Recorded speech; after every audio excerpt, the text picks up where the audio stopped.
مفتی صاحب، میرا نام عباس علی گانچی ہے. میں آپ کی خدمت میں یہ سوال کرنا چاہ رہا ہوں کہ میں روزانہ رات کو بستر پر لیٹ کر مختلف اوراد و وظائف پڑھتا ہوں.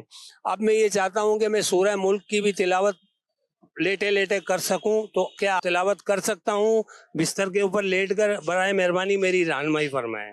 جی، لیٹے لیٹے ہی سورہ ملک شریف کی تلاوت ممکن ہے کیا؟ بسم اللہ الرحمن الرحیم.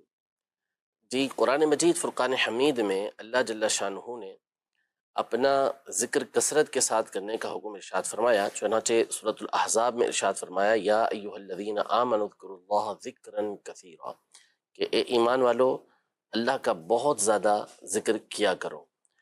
اور اسی طرح قرآن کی اور آیات میں اللہ پاک کے ذکر کا حکم دیا گیا ہے. اور سورہ آل عمران میں اللہ پاک نے جو اہل ایمان ہیں اور جو اولو الالباب یعنی عقل والے لوگ ہیں، جو اللہ تبارک و تعالیٰ کی نشانیوں میں غور و فکر کرتے ہیں، جن کو اللہ پاک نے سمجھ بوجھ عطا کی ہے، ان کی ایک خوبی اللہ پاک نے یہ ذکر فرمائی کہ وہ لوگ اللہ کا ذکر قیام کی حالت میں بھی، کھڑے ہو کر بھی، بیٹھے ہوئے بھی، لیٹے ہوئے بھی کرتے ہیں.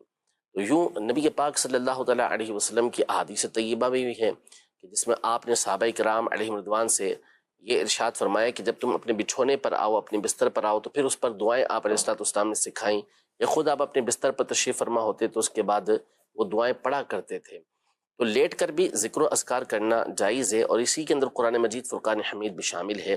البتہ اس میں یہ ضروری ہے کہ جس مقام پر آپ لیٹے ہوئے ہیں، جو بچھونا، جو بستر آپ کا ہے، وہ پاکیزہ ہونا چاہیے، تو اس کے اوپر پھر آپ ذکر و اذکار کریں.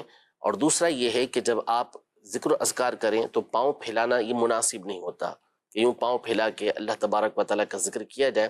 تو اپنے پاؤں کو سمیٹ لیں، ٹھیک، پاؤں سمیٹ لیں، اور اوپر منہ پہ چادر وغیرہ کوئی نہ لیں، منہ کھلا ہو. اس طریقے سے آپ اللہ تبارک و تعالیٰ کا ذکر کریں. اور اس میں آپ چاہیں تو سورہ ملک بھی پڑھ سکتے ہیں. البتہ بہتر یہی ہے کہ اگر آپ بیٹھ کر پڑھتے ہیں، ادب و احترام کے ساتھ مزید اس کا اہتمام کرتے ہیں، تو یہ زیادہ اچھا ہے. لیکن اگر آپ لیٹ کے بھی پڑھیں گے تو پاؤں سمیٹ کر نہ سورہ ملک ہو یا دیگر اذکار ہو وہ پڑھیں گے تو پڑھنا بالکل جائز، اور اس پر ثواب بھی آپ کو ملے گا.